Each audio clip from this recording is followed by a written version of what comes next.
So hello guys, welcome back again sa ating YouTube channel. For today, may i-release tayo na unit.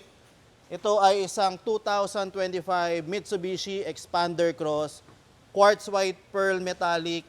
Bali, ang unit niya nakatuto na po, mapapansin nyo, black na po kanyang roof. Yan, so yan yung unit natin.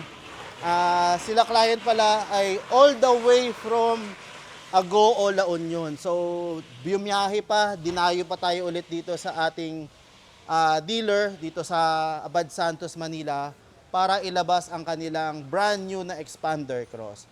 So guys, i-check nyo po, ipapakita ko po sa inyo kung paano ang magiging aming transaction, yung process dito. And syempre, ipapakita natin kapag napa-installan na natin ng mga exclusive freebies na ibibigay natin sa kanila. So, stay tuned guys. So guys, nandito na si client, nag-assign na siya ng mga documents natin sa bangko. Si client pala ay all the way from... Saan kayo sa La Union, sir? Agoo. Agoo, La Union pa. So, nagbiyahe sila, sir, doon na madaling araw. Tapos, napaaga yung dating nila dito. Alas 4 pa lang ba, sir? Alas 5? 4:30 sa Manila na sila. So, sila yung unang kliyente natin dito sa dealer. And actually, marami tayong for release ngayon dito sa dealer namin, aabot ng 40. Pero kagandahan, maaga sila, sir. So, hindi na kami gagabihin. So, pinapriority na natin na matapos agad yung transaction, yung mga kailangan nilang i-secure para makauwi din sila agad pabalik ng La Union. So, papakita ko rin sa inyo guys yung mga unit natin mamaya. Then yung outcome pag kinabit na natin yung mga exclusive freebies na ibibigay natin kay client. Ayan, so si Sir Jay ang client natin. Bali, i-discuss ko na lang din. So ang purpose pala ng video na to, since si father niya ay nasa Canada, para malaman na rin ni father niya yung mga basic na information na kailangan natin malaman sa pag-acquire natin ng brand new na sasakyan. So sir, una po, ang unit natin, kapag nilabas natin dito sa kasa, sir, 100% naka-insured na po tayo. So ang insurance po natin, sir, ay comprehensive insurance. Ibig sabihin, sir, kasama po dito yung mga acts of nature. Mabaha po ang unit natin, wag naman sana, sir. Mabagsakan ng puno, covered po lahat yan ng insurance. Included din dito, sir, yung theft. Yung manakaw po yung sasakyan natin. Kahit own damage, sarili yung pagkakamali, sir, i-cover po yan insurance. And yung ano din natin, sir, kunyari may ka-collision tayo, sir, may third party tayo nakabanggaan, ma-cover din po ng insurance yun, sir. So, ang kailangan natin, sir, kapag may nakabanggaan tayo sa kalsada, sir, police report. Kailangan natin makasecure ng police report. Huwag kayo aalis sa incident, sir, na walang police report. Kasi yun po isang magiging requirement natin kapag mag-claim tayo ng insurance. Pero kapag mga minor damage lang naman, sir, kunyari na naatrasan lang yung gate or maliliit na damage, pwedeng affidavit lang, sir. Hindi na police report. So pupunta lang kayo sa law officer, may mga format naman sila, sir, na doon, tapos isasalay sa inyo lang, sir, yung nangyari sa kanila. And then yun po yung isa na requirement na kailangan natin ipasa. And then kailangan din po natin, sir, ang nagmamaneho by that time, kung magkaroon ng aksidente, kailangan lisensyado. Hindi po kailangan expired ang lisensya, sir. Kasi mate-technical po tayo.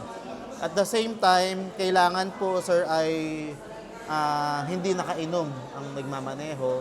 Kasi kung sakaling malaman sa police report, sir, na nakainom, tapos mag-claim tayo ng insurance, sir, hindi po tayo makaklaim. Kasi may mga technicality, sir, si insurance po. Yun lang naman yung mga dapat nating alalanin, sir. And then, 1 year na po yung free insurance natin, sir. Second year, third year, fourth year, at fifth year, required po tayo mag-renew. Pero hindi po kayo nakalock-in. So, nasa inyo, sir, kung may preferred insurance company na po kayo dun sa La Union, or kung wala naman, sir, may tumatawag naman from our office na ini-inform kayo, sir, na for renewal na kayo. So, nasa inyo po kung saan kayo mas makaka-save. Or kung wala pa naman po nag-a-assist sa inyo, sir, kontakin nyo ako, sir, para ma-follow up po sila. After a year, sir. So, ang expiration ng insurance nyo, sir, is February 27 din. 2026 na, sir. So, 1 year po yun. And then, 3 years din, sir, ang TPL natin. Familiar kayo sa TPL, sir? Pag magre-renew kayo ng sasakyan, sir, yun yung kasama ng insurance ng rehistro nyo, sir. 3 years po yung free din po natin dito, sir. Ang kasabay nun, sir, 3 years LTO registration. So, yung rehistro po natin, sir, yung ORCR, i-email na po sa inyo yun, sir. Pero since iba yung email na nakalagay sa inyo, sir, after ilang weeks, sir, pa-follow up ko na lang. Para ako na yung direct ang magpapadala sa inyo, sir, ng copy. Bali, photocopy pa lang yun, sir. Ang original ay nakay bangko pa po. So, hanggat hindi pa po bayad ang ating car loan, sir, hindi pa natin fully paid, nakay bangko pa po yun. Photocopy pa lang po yun sa atin.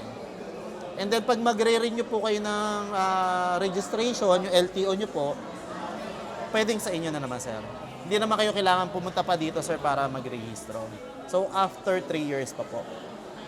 And then, ngayon, sir, wala pa kasi tayong plate number. Nakaprocess pa lang po kasi yan. So, ang ending natin is 955A. 5. So, kapag nasa Manila po kayo, sir, Wednesday ang coding nyo. Pero sa La Union, wala namang coding, sir, no? Sa Baguio lang. Pag-akit yan ng Baguio, sir. Pero Wednesday, sir, conduction number pa lang yun, sir. Pag lumabas yung plaka, sir, yun na yung susundin natin. And then, sir, since malayo kasi kayo dito sa Manila, pag naging available, sir, yung plate number natin, papa-LBC ko na lang. Ilang weeks din? After ng ORCR to, sir, siguro after a month po. Mabilis na naman ngayon, sir, hindi katulad dati na inaabot ng taon, ilang taon pa. Ngayon, sir, matagal na siguro yung magto 2 months, pero usually 1 month lumalabas na yun, sir. Bali ko, coordinate ko na kayo sa inyo, Sir Jay, yung plaka. Yan. Tapos, sir, yung insurance policy din pala, isa-send din sa email, ipo-forward ko na lang din sa inyo, sir. Just in case, sir, na kailangan nyo ng assistance, kunyari, huwag naman sana na-involve tayo sa aksidente po.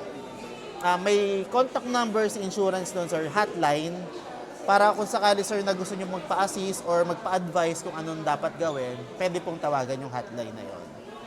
Then may mga roadside assistance din tayo, sir. If ever po na na-stall yung sasakyan natin or tumirik sa daan, na-discard yung battery, pwede tayong tumawag. I think mayroon silang free towing, pero may certain kilometer lang yung free nila. Succeeding is babayaran na po natin, sir. Apo. Tapos, ano pa ba? Sa payment pala natin, sir, since Security Bank tayo at Expander Cross ang unit na kinuha natin, sir, meron tayong free 1 month amortization plus meron tayong 1 month allowance bago mag-start ang inyong unang bayad, sir. So, basically, after mga 70 days pa po ito. Pero maganda nga yung pinag-usapan natin, sir. Pondohan na lang na advance para kung abutin man ng holiday or weekend, sir, may pondo na. Iwasan natin, sir, yung mape-penalty. Kasi, sir, nare-record sa bangko, sir, kapag may mga delay payment tayo. Medyo hindi magandang record sa kanya. Lalo na kung madalas po nangyayari, sir, yung delay payment. So, sir, hanggat maaari, lagi tayong on time. Para kapag maglo-loan kayo ulit, sir, madali po kayo maano. Kasi, sir, ibang client namin, maraming past due kung tawagin, nahihirapan po ulit mag-loan. Yun lang naman, sir. Tapos, sa pagpapaservice pala natin, sir, since malayo nga kayo, sir, hindi na rin advisable na dadayo pa kayo dito, sir. So, yung first 1,000 kilometer nyo, sir, pwede na po doon sa San Fernando ba yun, sir? Sa La Union na po. Sa San Juan pala, opo. Doon na kayo magpapaservice, sir. Bali, sir, binook na natin doon sa application nyo, sir. Doon sa San Juan. After a month. So, anong date ba siya? 27 po ng Thursday din, sir. March. Pero, sir, ito, kung di kayo available by that time, pwede nyo i-cancel yung booking nyo na yan, sir. May 3 dot po doon, sir. Cancel nyo. Tapos mag-book kayo ng panibagong schedule, araw. Hindi nyo na kailangan tumawag doon, sir. Sa application pa lang po, pwede na po. So, mas convenient na po para... Kasi minsan mahirap tumawag, sir, eh. And then, sir, ang unang mga ipe-perform sa atin, pag 1,000 kilometers, sir, more on basic lang yan, sir. Change oil, tapos palit lang filter. And then, minsan kasi, sir, ina-advise sila, sir, yung mga engine treatment, yung mga engine wash. which is hindi pa naman advisable po sa atin. Pwede nyo pong hindi pa perform muna yun, sir, para hindi lumaki yung babayaran po natin. Kasi minsan, sir, kaya lumalaki po dahil sa mga additional po. Pero nasa inyo pa rin, sir, optional naman po siya. Si service advisor naman po magdi-discuss sa inyo yun, sir. Then, kailangan lang natin, sir, kung mag-fully synthetic tayo, at least prepare lang tayo mga 5,000 po. More or less yun, sir, estimate po yun. Then, susunod na service nyo, sir, 5,000 kilometer naman po. And then, every 5,000 kilometer na po yung interval ng pagpapa-PMS. Huwag po tayo magpapaservice sa labas, sir, ha? Kahit meron po kayong napakagaling na mekaniko, sir, huwag muna doon. Kasi in the event na magka-problema tayo sa makina, sir, or sa sasakyan po natin, hindi tayo makaklaim sa, sir, sa warranty po. Kasi iba na po yung gumalaw ng unit natin, sir. Hindi rin po alam ni Kasa, sir, kung ano bang oil yung ginamit, kung paano bang ginawa, sir, sa pag-change oil. So, as much as possible, sir, for 3 years, Kasa maintain lang po.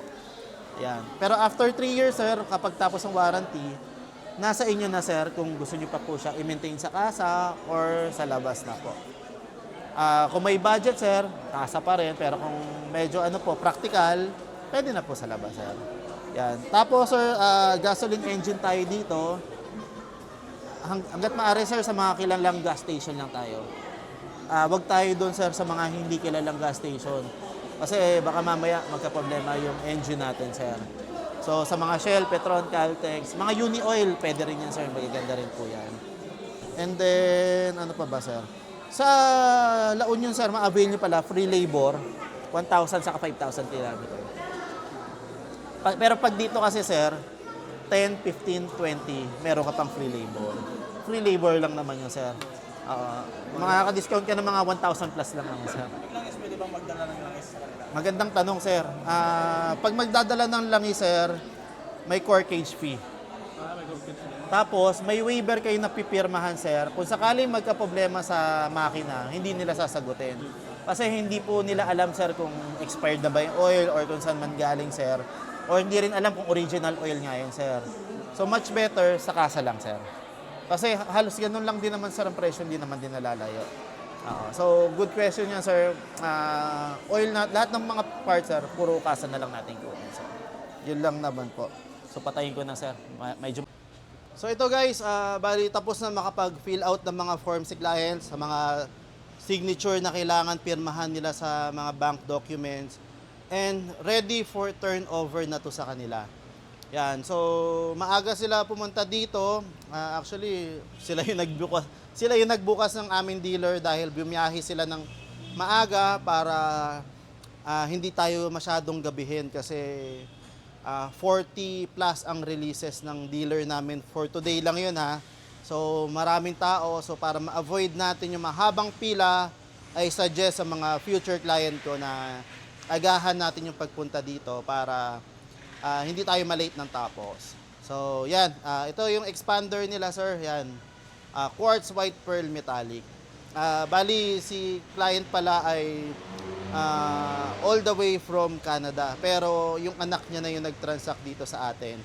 And mamaya, i-discuss ko kung paano nga ba namin napa-approve sa bangko, kung paano nga ba yung naging process kahit nasa abroad po yung applicant. I-discuss ko mamaya. So, stay tuned guys para malaman nyo. Ito guys, napa-car wash natin ang unit ni Sir JR. Then, overall inspection na tayo dito. Okay naman lahat ang unit nila. So, ito ready for delivery na or turnover. Yan. So, natapos ko nang i-demo kay client yung basic operation kung paano i-operate itong ating expander cross and turnover na ng unit sa kanila. Yan. So, ito yung first driving experience ni Sir dito sa ating expander. So, guys, ito si Sir J saka si Sir JR. So, magkapatid sila and then si Sir Jaime naman yung nasa Canada, sir, no? So, yan, turnover na natin yung unit sa kanila. Hingan na lang natin sila ng short feedback regarding sa naging transaction. Sir, kamusta naman po yung naging transaction natin?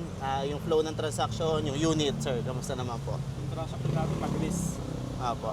Nasikaso kami ni sir lahat ng kulang Nang kulang na ano, siya nagbibigay sa Mga amin ng requirements, instructions. opo, ginawa natin ng paraan, sir. Opo. Ang transaction sir, maganda, mabilis.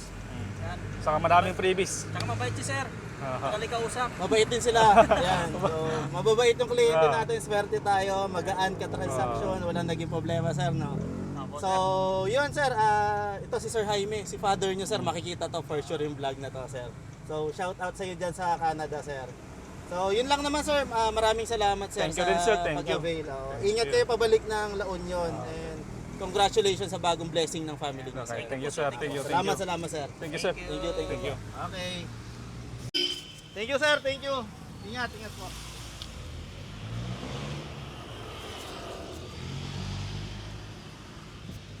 So, yun guys, tapos na natin i-turn over yung unit kala, sir. So, napakababait ng kliyente natin. Tapos, bibigyan ko na lang din kayo ng ng short introduction kung paano yung naging process namin since yung father nila ay nasa abroad, yung mother nila nasa abroad, kung paano yung naging proseso namin. So, i-discuss ko po sa inyo ngayon. So guys, i-discuss ko naman pala kung paano pala sila nakapag-avail ng ating car loan dito sa Mitsubishi Abad Santos, Manila. Syempre, with my assistance, tinulungan po natin sila ma-comply lahat ng mga kailangan ni bangko para ma-release po ang unit. So, unang-una po, si Sir Jaime, yung father po ng client natin na sila Sir J. Lord, siya po yung nag-inquire sa atin. So, si client po, si Sir Jaime po ay nasa Canada. Yan. So, nasa Canada po sila. Nakita lang din po nila yung ating vlog sa Expander Cross. Then, nakita po nila talaga na legit po tayo, na nagbibigay tayo ng ganitong offer. At, syempre, nasa abroad pa po kasi sila. So, ang transaction lang na ginawa namin is through online lang naman po. So, chinek muna nila mabuti siguro yung aking profile, pati yung YouTube ko kung legit tayo. And then, that's the time na nag-gain nila yung trust para makapag-transact sa akin. So, pre-process lang po namin online, yung mga application, yung requirements, sinend lang po nila sa akin. And then, finoward ko na po sa bangko, pina-approve po natin. In just 2 days, 3 days, na-approve na po agad sila ng bangko natin. And then right after that, pina-reserve na natin agad yung preferred color nila para makasecure tayo ng unit. Kasi hanggat wala po tayong reservation, wala po tayong makukuha na unit. So pinag-reserve natin sila agad. And then luckily, marami naman tayong available na unit dito sa Mitsubishi Abad Santos, Manila. Na-serve naman agad ng unit. Then nung in-approve pala kasi si sir saka si wife niya ay nasa Canada. So may mga final requirement lang na hinihingi si bangko, which is medyo mahirapan sila kasi mag-provide. So ako as their sales agent, tumulong para magawa natin ng paraan na ma-release kahit nasa abroad pa po sila. So yun nga po, nagawa naman po natin ng paraan na i-turn over po natin yung unit po sa kanila. So, ang mga initial requirement pala pag mag-a-apply tayo ng OFW, especially kapag mga OFW, kailangan po natin ng Certificate of Employment with Compensation or contract. Basta yung contract po ay mag-reflect doon na valid pa at naka-indicate yung salary, okay lang po yun. Then, kailangan din po natin ng passport ng OFW. So, yun lang muna ang initial na kailangan natin. Para naman dito sa mga pinapadala nyo po ng remittance dito sa Pilipinas, ang kailangan lang naman po is 3 months proof of remittance. So, kung sa bangko po kayo nagpapadala, i-present nyo lang po yung updated na bank passbook kung meron, or kung wala po, request na lang tayo ng bank statement or online transaction history. Pwede na po yun. Nag-serve na siya as proof of remittance, and then 2 valid IDs po nung nandito sa Pilipinas. Make sure lang po immediate family member po natin yun para related talaga sa atin. Kasi kapag mga second degree family na natin, medyo piling-piling bangko na lang po yung kaya mag-accommodate sa ganon. So, yun lang naman po yung pinasa nila, and then may isa lang po na special requirement na ni-request si bangko, which is yun nga po yung tinulungan natin. Hindi ko na lang di-disclose dito, pero sa mga nagpaplano po, especially sa mga OFW po natin na mga kababayan dyan, especially sa Canada, sa US, sa UAE, Saudi Arabia, Singapore. Yan, marami tayong mga OFW na mga kababayan dyan. Message nyo lang po ako dito sa aking Facebook account.